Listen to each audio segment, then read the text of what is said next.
question. Are they overrated or are they underrated? We have an absolutely stacked panel here today, folks. We're super excited. Our first four-person podcast ever. I'm, of course, joined by my co-host, as always. He lives here. He's forced to be on every episode. Mr. Jason Gong, welcome on the show, Jason. Hello. And we have not one, but two Patricks joining us. Whoa. First up, he is one half of the local Philly band, Pat and Mac, Mr. Patrick Durkin. Pat, how you doing today? I'm doing okay. I'm excited to be here. Yeah, great to have you on. We also have another Pat. He is not one half of a local band. Maybe someday. He does love to sing a lot. Mr. Patrick Finn. Pat, welcome to the pod. I was also going to say I was happy to be here, but I don't want to feel like I'm. You got to speak louder. You can't speak softly the entire podcast. It's going to make it fucking awful to mix. We don't talk about this at all, like during our recordings, how like much of a nightmare it is to audio mix after you do a podcast. Because like you start a podcast and you're like, this is going to be fun. It's just like me and my friends hanging out, talking, Talking about Dune. some light misogyny, nothing too crazy. Wait. I sign up for that. This episode, we're not talking about The Notebook. We are talking about Dune, specifically the 1984 Dune that was directed by David Lynch with Dune Part 2. We're going to be releasing this episode the week the Dune Part 2 comes out. So we'll all be seeing it this upcoming weekend. It's going to be a lot of fun. We are huge Dune heads, as you can see if you're watching us on YouTube. Not only can you listen to this podcast on Spotify or whatever, you can also watch us on YouTube. Absolutely check us out there. We've got our Dune board games here on the table. We have various Dune books. We are huge Dune fans. However, I know a couple of you guys, specifically that side of the table, you guys had not seen this movie before. So Jason, I guess we'll start with you. Like, what were your overall thoughts finally seeing the Lynch Dune? Yes. Well, we all just watched this together literally minutes ago. So that was a fun experience. I think my takeaway from watching it with you guys is that Pat Finn's girlfriend, Lucille, our producer for today, Just off camera. was asking a ton of questions during the movie. And then Pat would just explain things. And it was just a great way to experience Dune because, I have those questions too. But I'm not going to ask them during the movie. And then I'm not going to have it explained to me by David Lynch's Dune. So thank God these two were here. Very confusing film.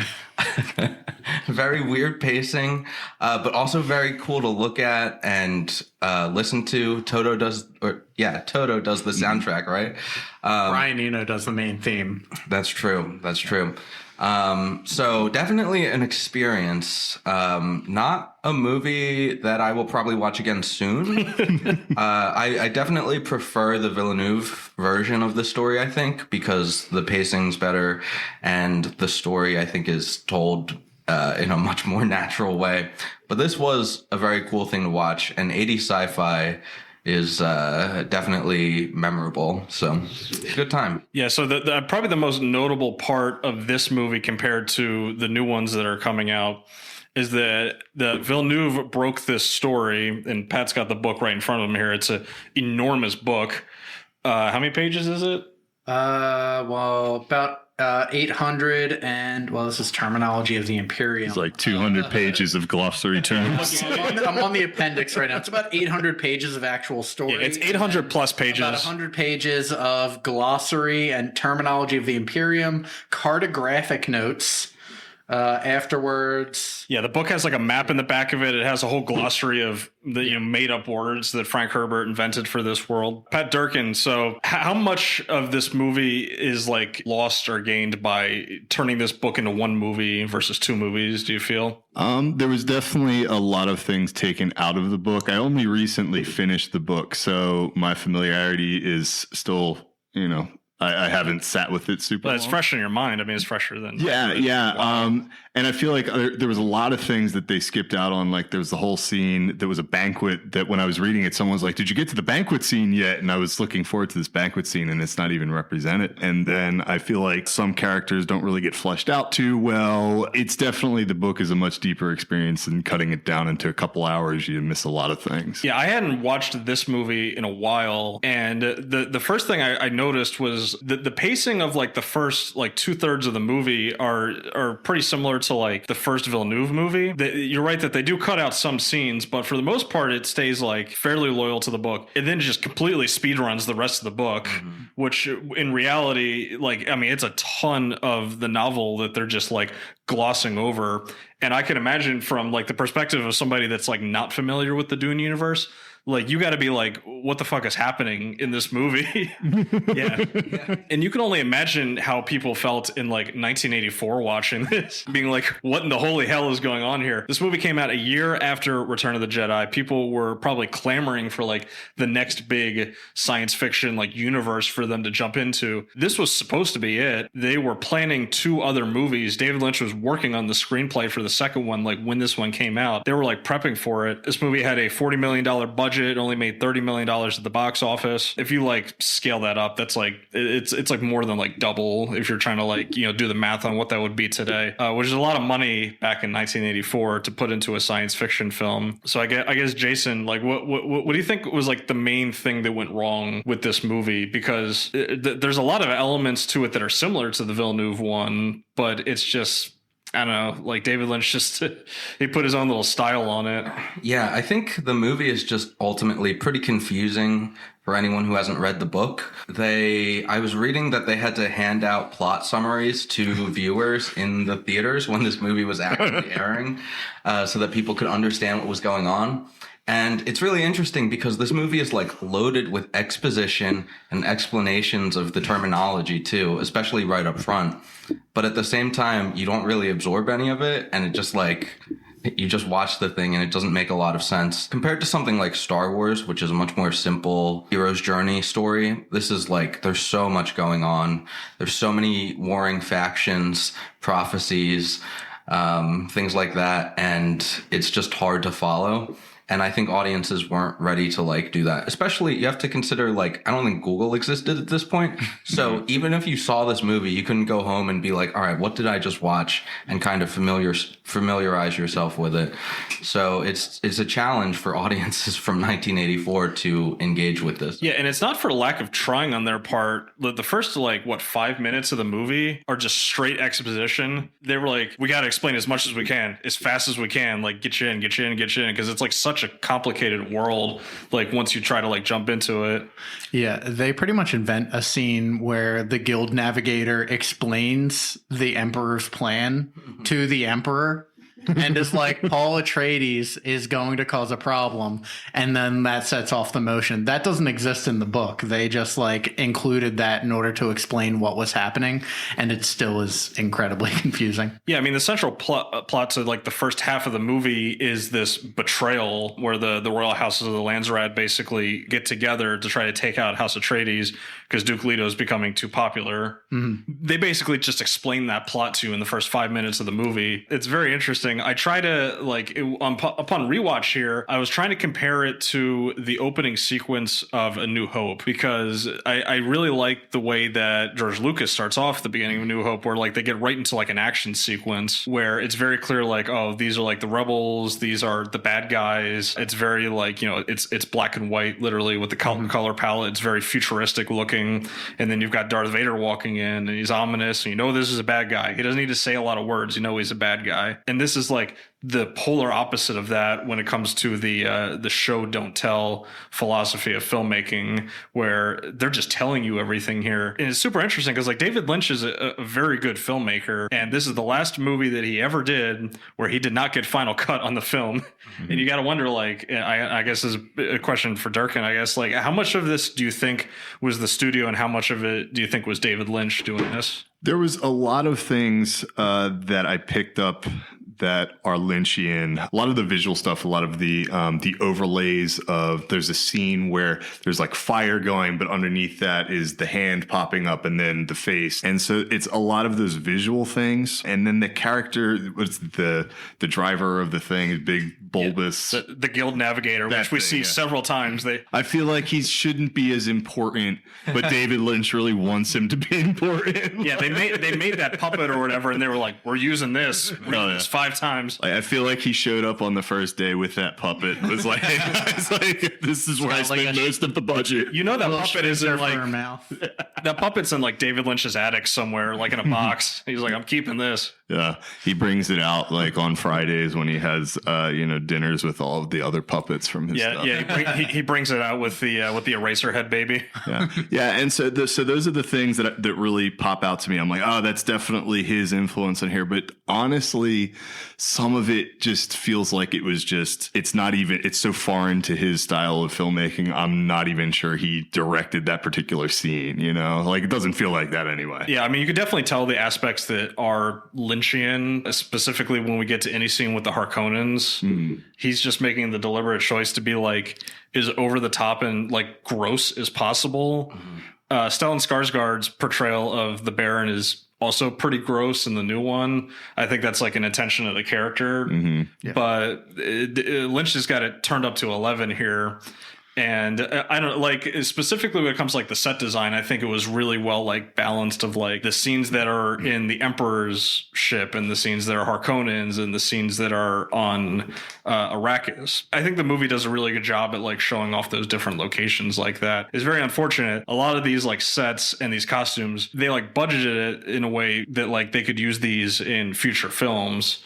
They were kind of planning ahead, and we'll get into it a little later here, but those future movies never happened. I guess we could talk a little bit here about the cast. This was considered like an A-list cast at the time. Kyle MacLachlan plays Paul Atreides. I want to try to take a guess how old Kyle MacLachlan was in this movie. I know it's difficult. The 80s are weird. Yeah. Was he like 24? Yeah, I was gonna guess mid-20s. Jason? Yeah, 25. He was 25 years old. Yeah. And how old is Timothée Chalamet right now, who is currently playing Paul Atreides for anybody? Is he also 25? Probably also 20. He's 28. Okay. So Kyle MacLachlan is younger than... People just age differently back then. Yeah. Timothée Chalamet is also... Yeah, he's very twinky as a man. He can play a 16-year-old. We have more microplastics. I did notice it in the movie. I was looking for like a part that they were saying that, but apparently Paul is not supposed to be a teenager in this movie.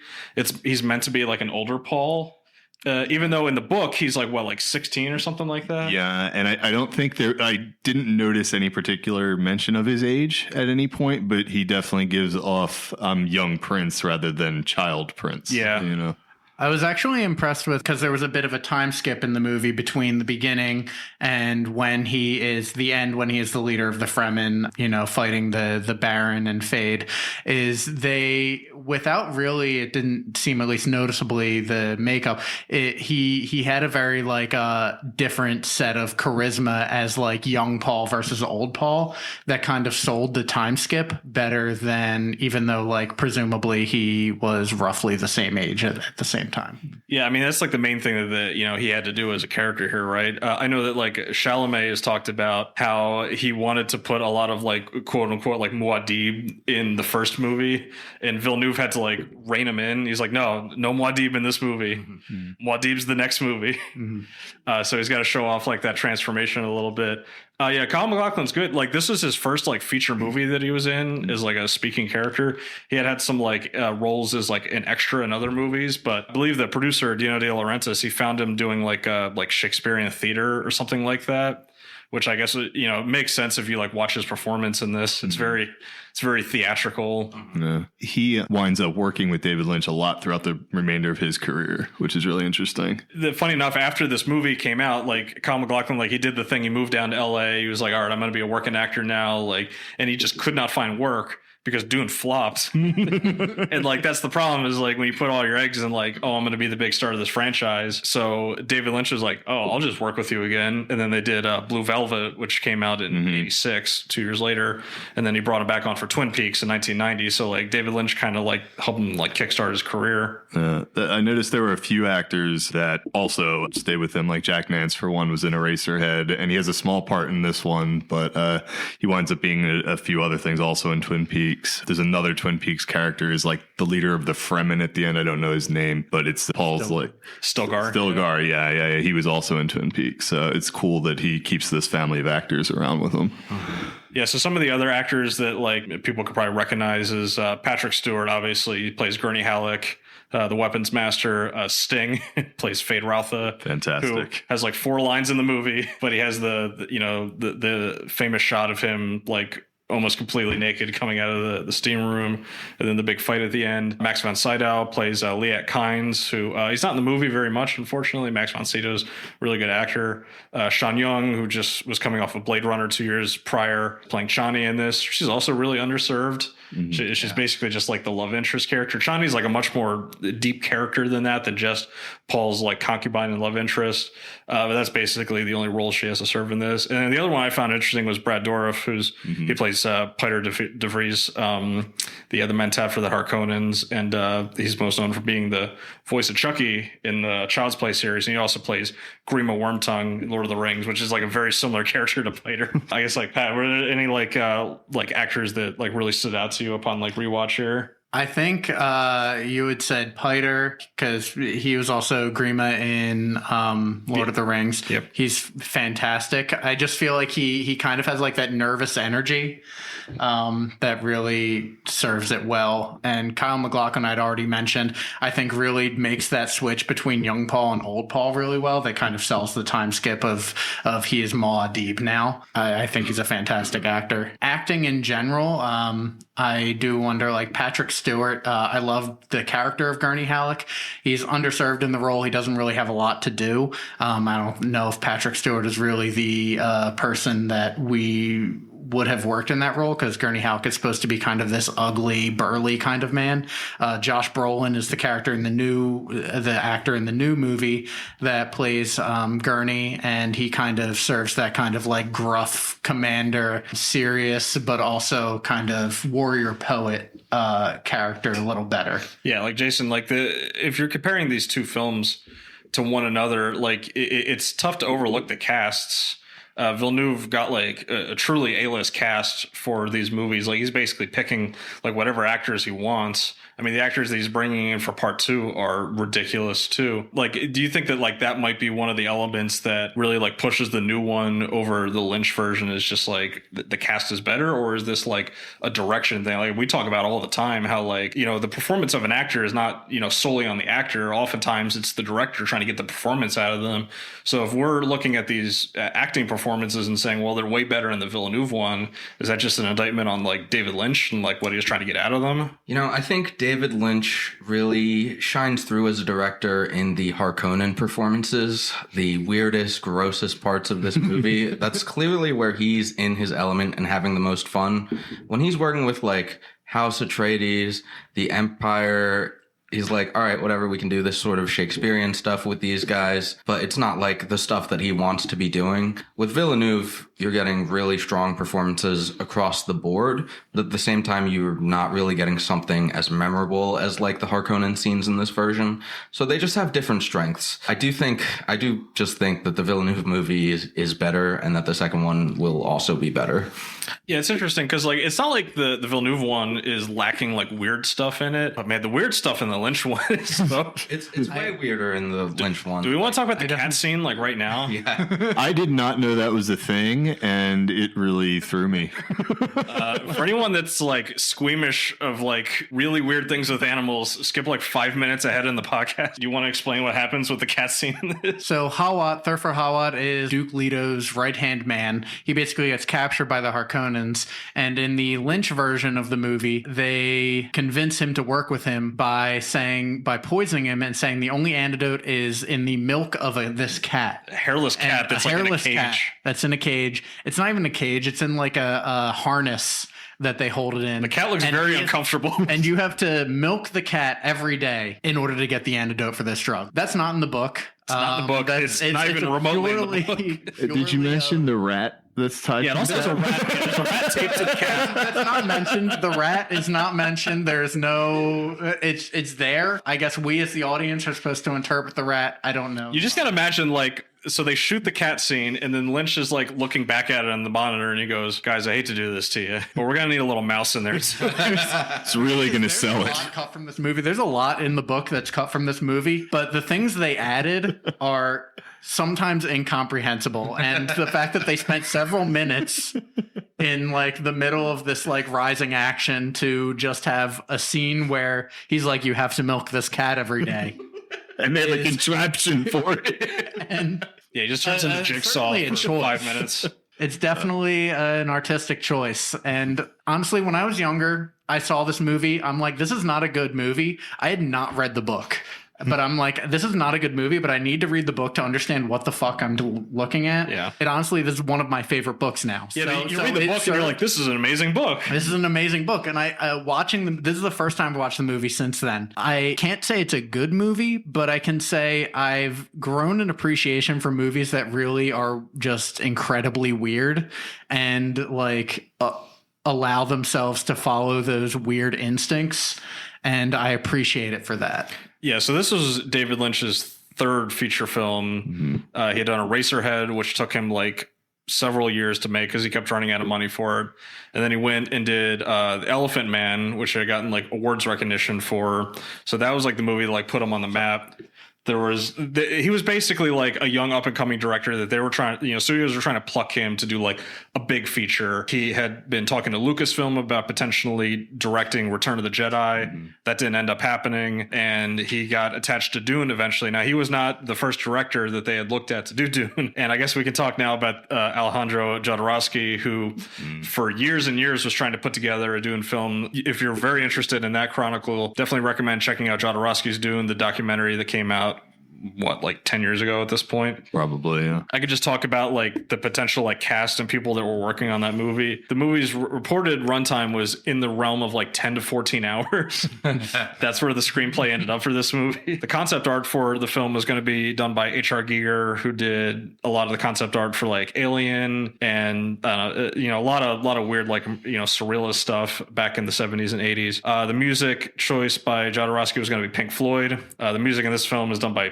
Band Toto, which I thought was close second. Yeah, close really second. I can only imagine a Dune score by Pink Floyd. That'd be insane. Bless the rains down in Arrakis. Yeah. For the Emperor, they wanted to get Salvador Dali, He would have done that shit. who had a very specific request of like a throne made up of like dolphin sculptures or something like that. Yep. And they agreed to the request. He also wanted $100,000 a day, which they also agreed to. And they had to rewrite the script to have like very few Emperor scenes because of it. Jodorowsky really wanted this movie made. I promise you anything. For the Baron Harkonnen, their first choice was Orson Welles. I could see that. Yeah. He's got the voice for it. Yeah, that would have been very interesting. For Fade Routha, they also went the musician route. His first choice was Mick Jagger. Nice. Sure. Nice. And then for Duke Leto Atreides, they picked David Carradine. Oh, wow. They also would have had to rewrite the death sequence to make him die via autoerotic asphyxiation. What year was this? So the book was written in 1965. Mm-hmm. They started optioning out the screenplay in 71, and eventually the rights expired, and that's when they did the rewrites, and that's when David Lynch came on board. Mm-hmm. So like throughout the 70s is when Jodorowsky was working on this. Yeah, I'm thinking of Pink Floyd, like what album they were at that point, and they were probably like "Wish You Were Here." It was like kind of middle, and that was a great album. I think we've kind of like skirted around this a little bit here, but so this movie has a 44% on Rotten Tomatoes. It got, if you read the reviews of this movie, people just like shredded it when it came out. I saw one review that called this the most homophobic movie ever made. Interesting, because of the scene of like the helper guy. Yeah. The dude that's like putting the flowers down, and then the Baron pulls his heart plug, and then the camera cuts away as he's doing something to the guy, and then he dies. So when I came here, I only had 3 notes, and the first one was Baron Harkonnen pedophile. And so I looked into that because I remember reading about that in the book, and it really threw me off. I was like, wow, that was really aggressive how they threw that in there.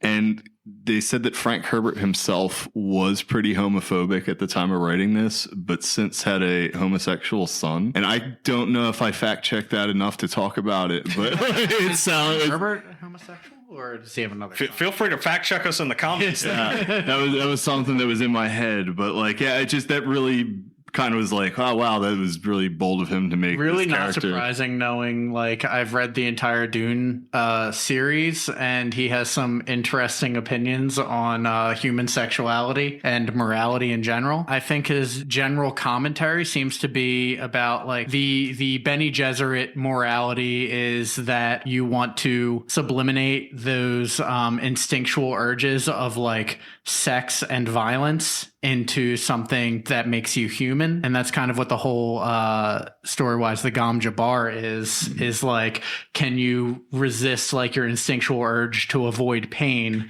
for something greater? And I think the Harkonnens are kind of the antithesis of that. They engage in like the Baron Harkonnen is fat and like has lots of like sex and is gay and a pedophile and whatever, but it's very sensuous in general. That like people who engage in those things, like lots of free sex and engaging in their instincts, are in fact less human than people who are able to avoid that and try and aim for some higher moral purpose. It's interesting you say that, because tracing down, like, he is that comparatively, but then Jessica is his daughter and she's the Bene Gesserit. So like this pure being coming from this disgusting entity is really interesting. So we're not in like the overrated, underrated segment yet, but like, I mean, Jason, do you think this is a good movie? No. I think it looks cool. I think there's like really memorable stuff in it. I think it doesn't really function that well as a story, though.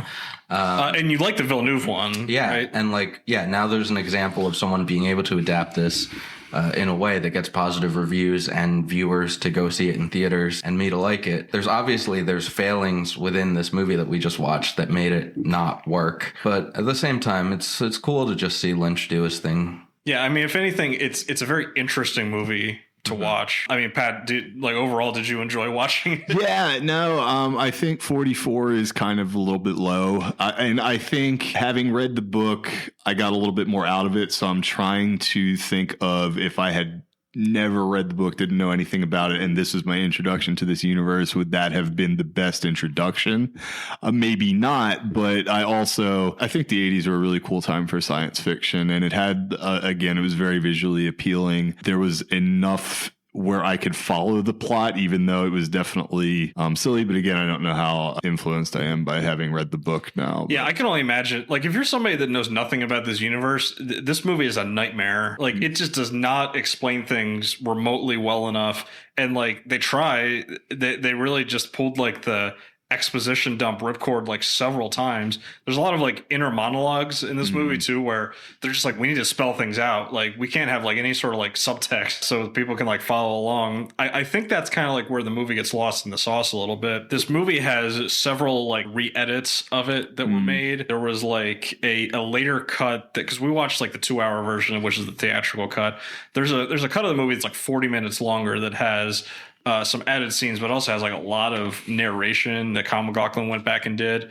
Similar to like the director's cuts of Blade Runner, where it's like, we just need to make things like more clear to the audience. David Lynch hated those other cuts of the film so much that he took his name out of it. Those films are technically directed by Alan Smithy. So, yeah, I mean, it's a really interesting movie to go back and analyze. This is the last movie that David Lynch ever did that he did not have final cut on. It completely soured him to like the studio like movie system. He like never, ever went back and did like a big budget film ever again. He stuck to like his like smaller, like psychological thrillers and like weird ass movies and Twin Peaks. I've not seen Twin Peaks. I know. Gotta see Twin Peaks. I know like people fucking love Twin Peaks and they love the new one that came out recently on HBO. One other thing I want to talk about before we get into the overrated, underrated is the idea of this book gets talked about a lot as a book that is unfilmable. And I was curious, like Pat, like when you hear a book is unfilmable, like what does that mean exactly? Like how would you like read into that? Because like we hear that a good bit, like with like popular science fiction specifically. You'd be like, oh, they can't film that, they can't do that. And like Dune is like one of the main books that people talk about that with, and it's pretty clear at this point that like you can film this, be successful with it. I mean, is that just like a cop out? Like anytime somebody says that? I think so. I think what they probably mean by there's a lot of internal monologues or internal dialogue that happens within Dune. There's a lot of heavy ideas that it battles, that it kind of explores. I think Pat had mentioned a lot of people talk about like the dinner scene in Dune that is skipped in the David Lynch version. Is it in the new version? I actually don't remember. There's a brief dinner in the Villeneuve one. But like there's a lot of like internal monologue, there's a lot of ideas. One of my favorite scenes in the book is Liette's death scene, where they basically have a conversation with their dead father while like waiting for them to be like eaten by a worm. I don't know if that's going to be in Villeneuve's new version, but it definitely wasn't in Lynch's new version. But I think it's definitely possible to have an intelligent, thoughtful science fiction film, whether or not you can spend $200 million on it and expect there to be a profit. But I think there are plenty of independent films that show that people are willing to see like weird films and see films that involve a lot of discussion of major concepts and ideas. Whether or not it can be a blockbuster is a different question. Trying to think of like other books that people have said are unfilmable. I think like something that's a really good book like Catcher in the Rye would be a really boring movie. Most of J.D. Salinger's works. I think with science fiction and especially stuff like this, there's at least a level of like spectacle and visual. There's value in bringing it to screen, even if you have to like completely change the story. So like Blade Runner is a really classic science fiction film that's based off a novella that's completely different from the novella, but it works because you just put the visual in there that makes it worth watching. We just watched Minority Report, and maybe we'll do an episode on that. And that's also very different from the novella too. So even if something's unfilmable, you can just change the story to be filmable.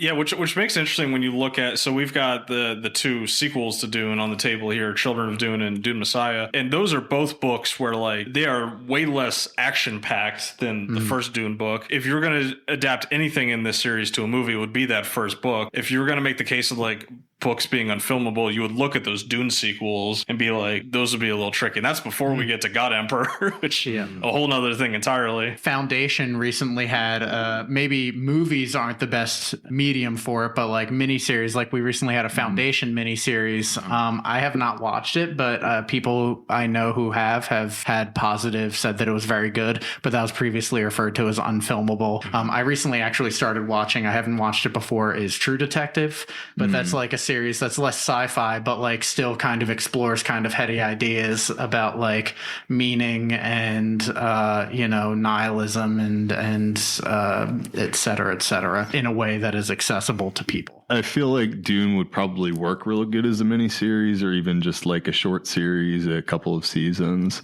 It covers so much ground, and I think that's really one of the areas that you struggle. Like Jodorowsky's going for a 14-hour version of it, and so maybe if you broke that down into more digestible parts, but then you get into, we now have to film this over the course of however long that's going to take. So yeah, because they did a Children of Dune sci-fi miniseries like back in the mid 2000s, which apparently nobody has seen, but it was actually the first thing I knew about Dune was seeing advertisements for that, because they were putting the movie out at that time to advertise it. So there were certain scenes that stick in my memory, even though I haven't seen the movie, that I saw in those commercials. Yeah, it's going to be really interesting to see how much of this world, like how much more they make of it, dependent on how well Part 2 does in theaters. Because there's a Bene Gesserit series that I'm not sure if it's in like active development or what it is, but like they talked about doing like an entire separate like Bene Gesserit series, which I don't know if that's like going to be based on any of the books or like the additional books that Brian Herbert did. Because Villeneuve has talked about he wants to do 3 movies: Dune Part 1, Dune Part 2, and Dune Messiah,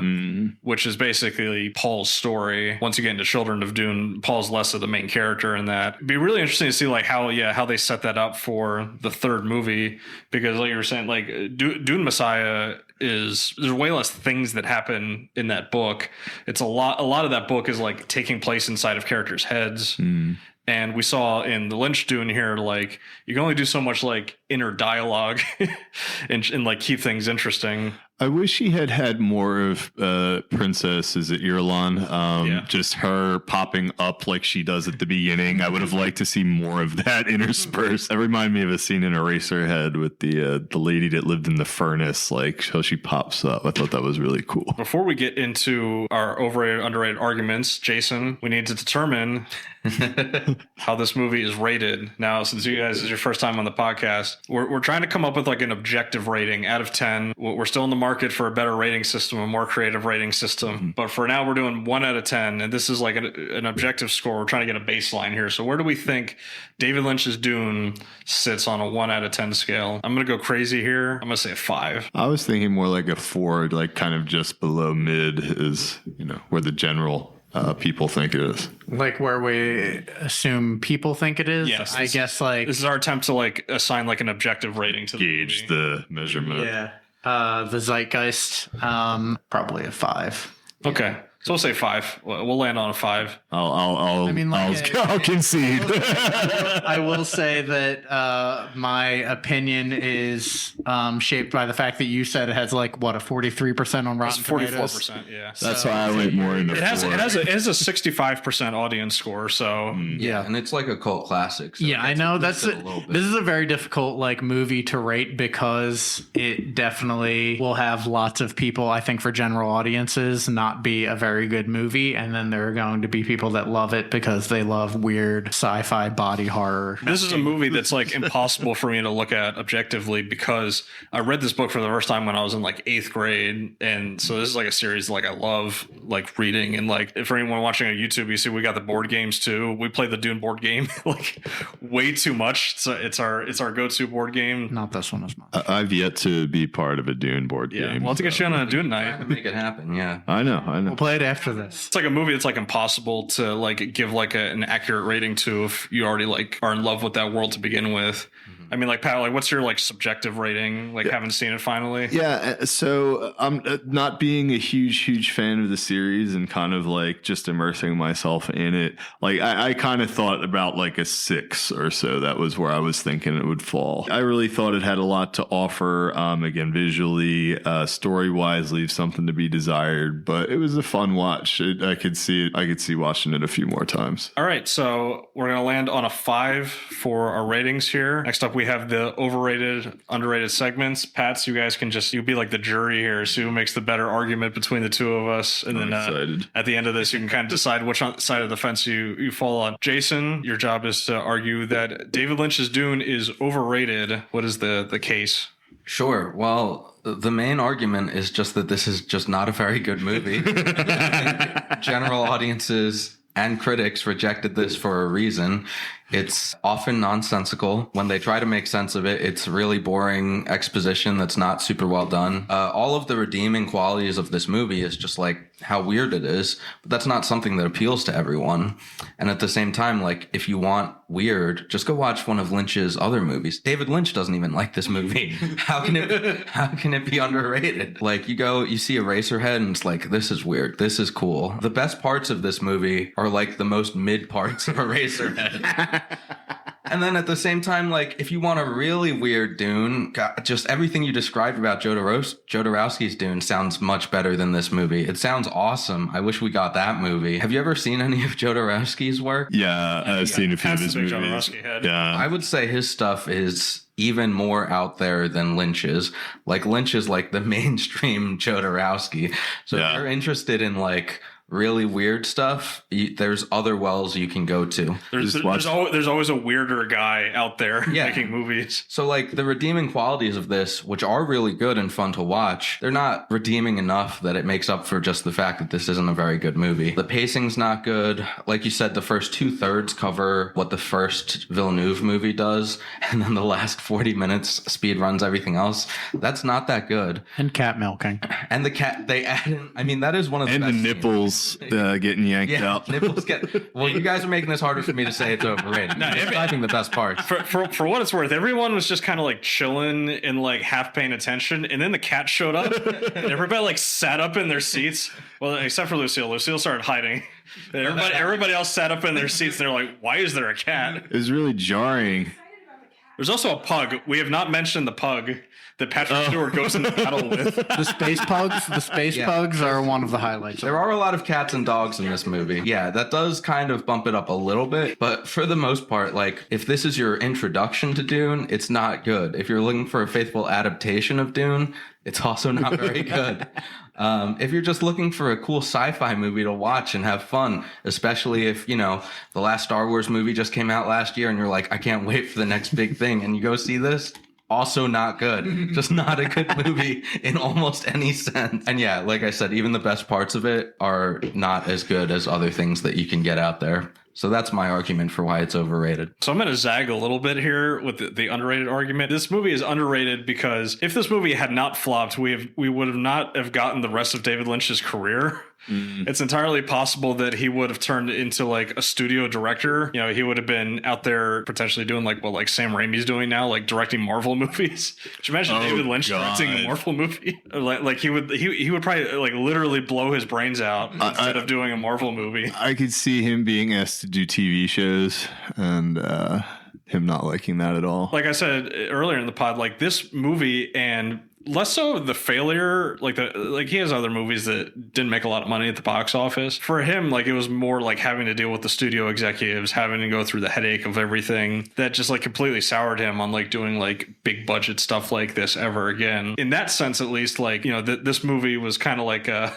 like a good failure almost. Just some like other random elements that I think like really like people don't talk about because there's so much like other like interesting things to discuss with this movie. You know, it was made in the middle of the 80s, so like tons of practical effects. Really cool stuff. This is before CGI, so they had to like hand animate a lot of the stuff, including like the shields, which they look ridiculous, but they're really cool. And you can watch like on YouTube, like Corridor Digital did a breakdown of like how painstaking that must have been for them to do that, like frame by frame, basically. It's insane. Really cool sets, really cool costumes. Like I was saying before, when you're going into like the Harkonnen scenes, like it feels like you're entering a whole different world. You're supposed to be, you know, it's literally on a different planet when you're watching them there, and it feels like you're on a different planet. It's like, what the hell is going on here? This movie got an Oscar nomination for best sound. I think the sound in this movie is really underrated. It definitely feels like a science fiction world. A lot of really cool miniature work as well. We haven't talked about the sandworms at all. They're amazing. Yeah, like, the biggest draw of when you're pulling in a new person to Dune, you're like, there's giant sandworms. Like people ride them. It's crazy. They got teeth. In terms of like pure spectacle, I think this movie kind of delivers. Like just in terms of like large spaces, sandworms, giant sci-fi ships, like all of that stuff, I think it like delivers well. Floating Baron Harkonnen. Floating Baron, the mouth monster. The worms are like legitimately terrifying looking. They also look like exactly what you'll see in like the covers of the books and stuff like that. The ones in the Villeneuve movie, they're so much bigger in the Villeneuve film that like it kind of gets like lost a little bit, the scale of them. In this one, they feel more like terrifying, and it's all done in camera. It's all done with like miniature work. The filmmaking on display, will never see something done like this ever again. There's several shots of like them getting out of the ship whenever they're getting like on or off the planet, right? And that shot, like nowadays, would be a basic like green screen shot or something like that. Nothing too crazy, but like for this, the problem solving that they had to do back in the day, they had to do a lockdown camera shot where they had to cut a hole through a tapestry and then set up a scaffold like a mile away and put a camera like all the way up so they can get the proper angle down looking at that painting. And you can also see like the tiny people like walking through it. It's awesome. It's really cool. Is that like matte painting? Is that what that's called? Yeah, it's a matte painting. Yeah, that's the word I was looking for. But yeah, they cut a hole in the matte painting. So like there was like soldiers that you'd see like on the sides are part of the painting, but you'll see the people walking around. So you're like, how'd they do this? And it's because there's like a very specific like hole cut in the painting. And it's like little things like that like you don't really notice because there's so much other weird shit going on in the movie. I think it's a really well made movie overall. I think you can criticize the story, you can criticize the pacing for sure, but I think if you look at those elements, I think there's elements of the film that you can look at as underrated. So I guess what do you guys think? Like overall, do you think this is more overrated or underrated? I guess I would say underrated. I am of two minds here. I agree. I had already chimed in when you were talking about just in terms of raw spectacle, everything is done really well. The actors do a good job. The music is really well done. Special effects are really well done. Just in terms of like scale, it does a really good job of like the set designs, the scale, the costumes are all, I think, excellent. Story-wise, I think it's obviously when people say it's missing something, I think it kind of misses the deeper points that the Dune book makes, which the Dune book talks a lot about like what it means to be a messiah or like ecology. It talks a lot about just these, kind of very academic subjects, and it kind of, you would think for the sake of audiences skips them over, but obviously audiences didn't like it anyway. So it's a mixed bag. I haven't heard David Lynch talk about this. I'd be curious, like if he's like intentionally like missing the point of the book with this movie, because Dune is a cautionary tale about chosen one characters, and this movie shows Paul being a chosen one character, and he's like crowned king at the end of the movie, and it's it like, rains. Yeah, and it rains. Like So it's like a miracle happens. It's like and they live happily ever after type. And he turned the water into wine, and that is not what happens in the books. I mean, there's no happily ever after in the books. I think Frank Herbert was a consultant on the movie. Yeah, apparently he really liked the movie. He said he liked it. That's exactly what I wanted. He died 2 years after. I think it was like 86. He died. Oh, wow. He died relatively soon after, but Lynch was working with him on a script for Dune Messiah. So, presumably he understood what the point of the movie was, or the point of the books, but for the sake of audiences and mass consumption, kind of, or maybe he was trying to throw that in relief, that juxtaposition between the end of Dune being Paul as a chosen one. And I don't know. We can never know. We can only speculate as to what David Lynch intended for the rest of the series. Because he'll never talk about this movie ever again. No, they actually discovered his half-finished script for Dune 2. You can go read that now. Really? It's like in a library, and you have to you check it out, but it's like you can't leave the library with it. Can you make scans of it? No. they hold the gom jabbar to your neck, and it's like, Yeah. What library is this? I don't know, man. It's like the Frank Herbert Library. I don't know. I'm down for a field trip. We can, though. We just have to go there. I'm going to find this out. We're going to have another episode where I go and read the Dune 2 David Lynch's Dune 2 script. Is the Dune 2 script overrated or underrated? The Dune 2 script overrated or not?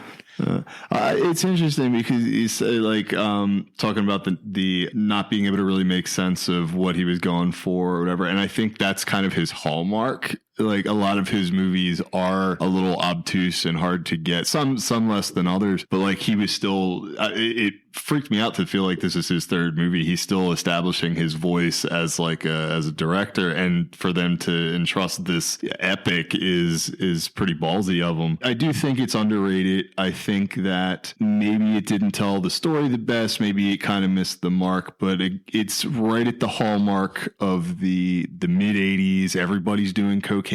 Everybody is you've got Terminator, you've got Aliens, you've got Predator. There's all these big sci-fi movies coming out. The other Star Wars sequels, right before this. Sci-fi is kind of hitting a really cool peak with filmmaking. The effects work is amazing. Lynch I don't think he's as known for his effects work, but I can see a direct lineage from Eraserhead with The Baby and Alia being born and whatever, the monster guy. Yeah.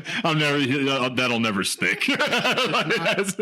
It's mouth vagina monster. That's what he's going to be from now on. But kind of coming into this, I read about how poor it is, but it has so many great elements. Like when I hear Patrick Stewart, Max von Sydow, Brad Dourif, all these people kind of at good points in their career, and Toto doing the music, Brian Eno doing the main themes, David Lynch directing, Dino De Laurentiis producing. It's so many really excellent elements that just don't quite hit the mark, but I think they hit enough where it kept my interest throughout. Maybe I didn't fully understand what's going on, but I feel the vibe of what they're going for, and I feel that good versus evil.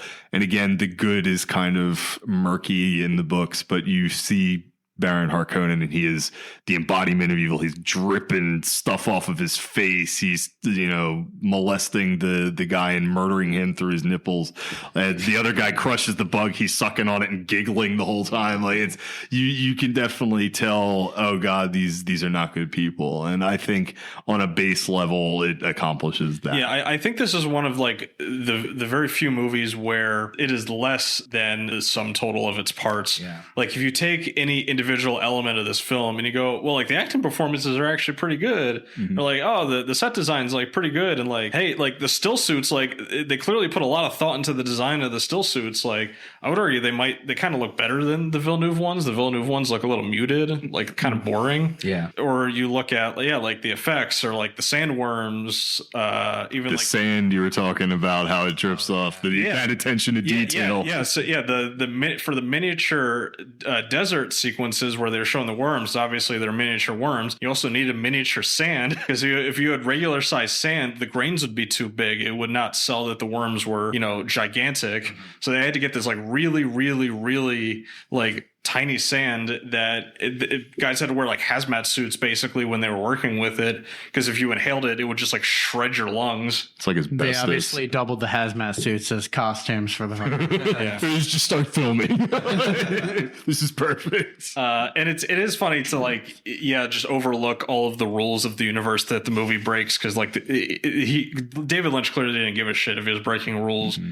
Like the end of this movie is like a laser gun battle. Yeah. And one of the core tenets of the world is that there are no computers and they don't really use guns because everybody's got these shields. And if you shoot a shield with a gun, it causes a giant explosion. So everybody uses melee weapons. But clearly it's possible that was a studio thing too. They were probably like laser gun fights. We can't have like hand-to-hand combat at the end of the sci-fi film.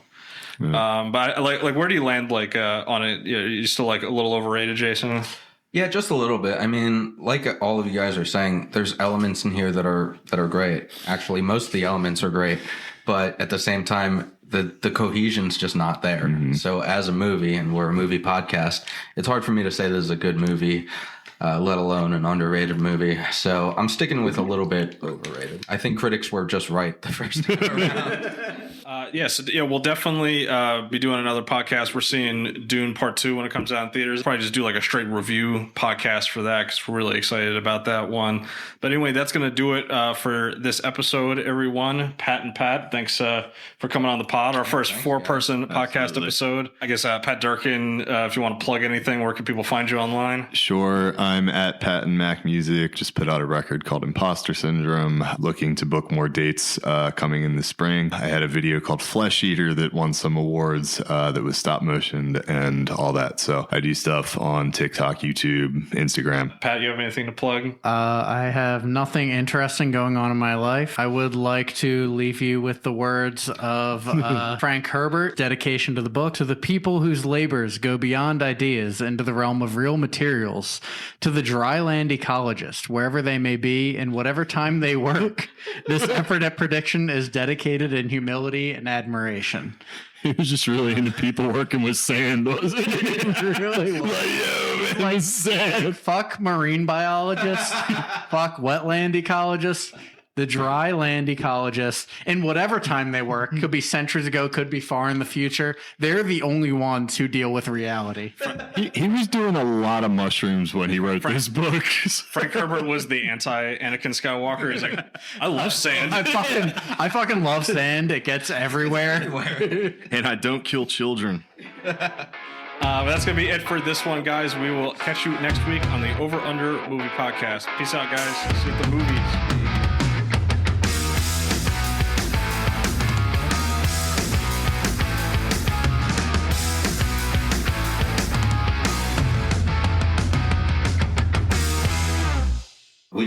lot of devices. Here's a young David Carradine. He actually looks very different than the Kill Bill guy, David Carradine. He was on a show called Kung Fu. Yeah.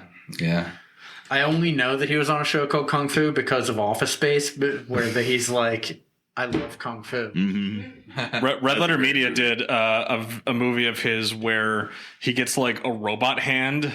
The